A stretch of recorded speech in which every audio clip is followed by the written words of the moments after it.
Morning. It's Friday 13th of January 2023. I want to say a big thank you to John Dunn and Bev who came over for Thursday night live last night, and thanks for everybody who tuned in and watched and commented, and we had a good old laugh, and we finished up talking about, of all people, Gloria Hunniford. How the hell did we get to that? I'll never know. Anyway, today I want to talk about ambulance service. The ambulance staff have been on strike one day this week, Wednesday. I went up and had a couple of hours with him, see what it were like, and I would have put Mulby just which I was scared of Rotherham. I don't know how many were at that station, but there were probably 30 or 40 people there. Massive picket, getting loads of support from public. Lots of people came and getting biscuits, buns, sausage rolls, etc, etc, while I was there, and everybody were popping the horn and waving, and I would say 95% of public have supported ambulance drivers, and technically that should be 100. And I was talking to a couple, and it seems, mate, they've not had a pay rise. I don't know if they're going to get much of one, like all public sector. Government seem to be hell-bent on making it collapse for some reason.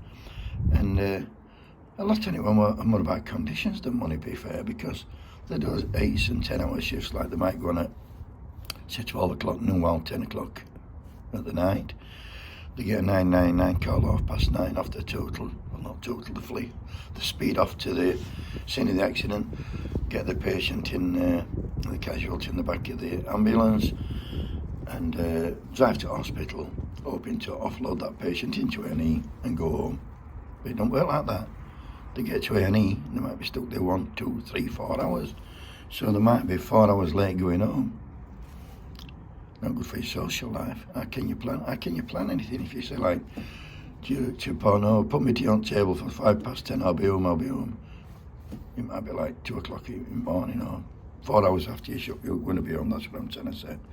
So, and then they'd have to go back and do it all again next day. And worse than that, they'd have casualties in back at ambulance who were very much alive when they get to A&E. And in that 4 hours, they've died. That could be somebody's loved one. And it's not very good for ambulance stuff, because they don't want people dying on them. They want people to live. That's the idea, I think. Do you mean? And when you think some size they go to some horrendous size. They're dealing with dead bodies, they're dealing with blood, they're dealing with all sorts of things you shouldn't have to deal with when you're only getting paid 20, 25 grand a year. I can tell you that.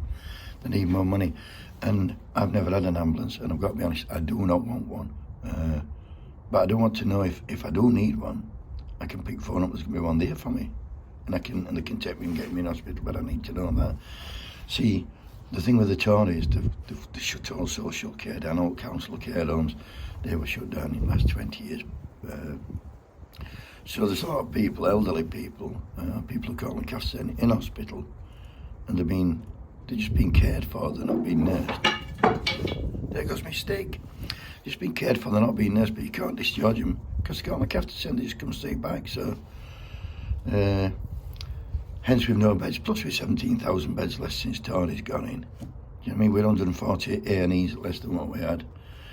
And I've been looking at ambulance staff's wages. It's not, I think a paramedic starts on band 5 and it rises to band 6 after 2 years. The ambulance technicians and care assistants, they're on nothing. They're on like 20 grand a year. It's no for what they have to deal with. Do you know what I mean?